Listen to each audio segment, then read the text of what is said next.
Salut les amis, je prie que vous vous délectez au son de la voix du Seigneur.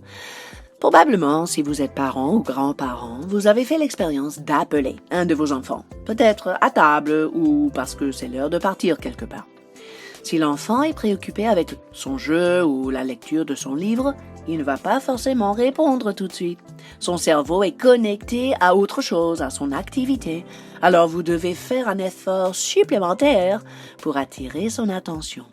Ce n'est pas parce que le gamin n'a pas entendu, non, c'est parce qu'il n'a pas prêté attention. Ses pensées sont focalisées sur autre chose. De la même manière, si nous sommes concentrés sur nos préoccupations, nous pourrons parfois négliger l'appel de notre Père céleste. Et c'est pour cela qu'il parle de manière très diverse, très différente. Aujourd'hui, je voudrais vous sensibiliser à ces manières diverses que le Seigneur s'exprime. Il est important pour nous de développer notre sensibilité et notre réactivité, car c'est au moment même où Dieu parle que la grâce est libérée pour s'approprier sa vérité et pour entrer dans sa volonté.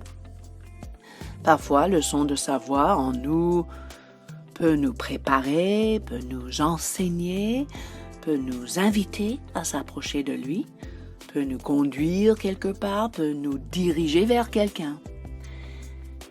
Le son de sa voix nous prépare également pour l'avenir.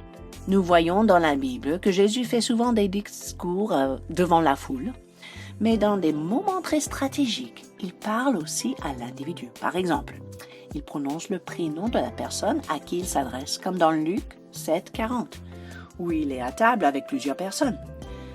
Il prit la parole, il lui dit « Simon, j'ai quelque chose à te dire. »« Maître, parle, répondit-il. » Et par la suite, Jésus explique comment celui qui a été beaucoup pardonné va beaucoup aimer. Il savait que plus tard, Simon allait le renier 3 fois. Et il le préparait déjà pour recevoir le pardon et pour être restauré.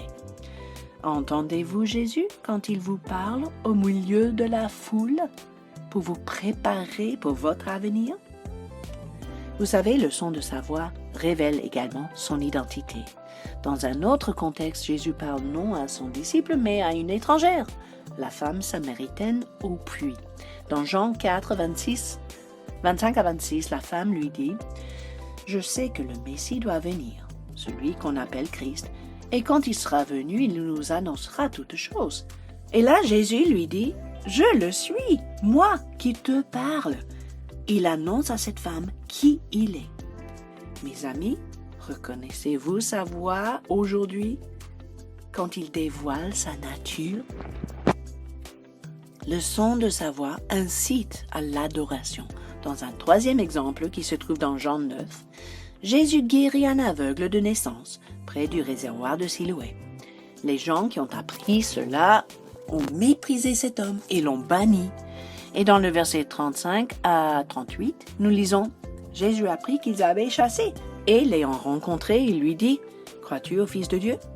L'aveugle répond « Qui est-il, Seigneur, afin que je croie en lui ?» « Tu l'as vu, lui dit Jésus, et celui qui te parle, c'est lui. » Et le aveugle dit « Je crois, Seigneur. » Et il se prosterna devant lui. Au son de la voix de Jésus, l'aveugle guéri reconnaît le Messie et se met à l'adorer. Là, j'ai cité 3 exemples concrets de l'histoire. Mais vous savez, le Saint-Esprit en nous permet d'entendre la voix de Jésus en vue de ces 3 résultats, mais aussi bien d'autres. Comment être plus conscient du son de sa voix?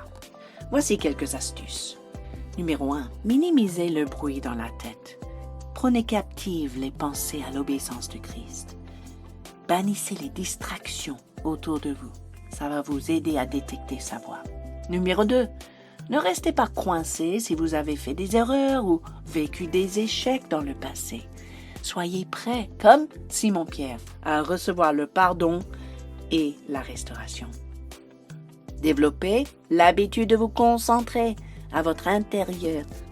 Cette voix dans l'être intérieur qui parle parfois très doucement, mais fermement, parfois très délicatement, mais clairement et précisément.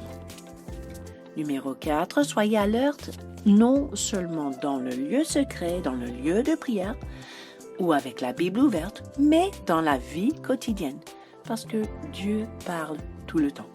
Et numéro 5, gardez un cœur d'enfant, anticipez la voix du Père. Finalement, mes amis, sachez que sa voix est rarement un son audible aux oreilles naturelles. Dieu parle à travers un sentiment ou un pressentiment, à travers une impression ou une pensée furtive, à travers une image ou une vision, à travers une émotion très forte, soit positive, soit négative, à travers un thème récurrent, ou à travers des rêves, des songes, aussi à travers la voix de quelqu'un d'autre, ou à travers d'un désir fort ou d'une joie indescriptible.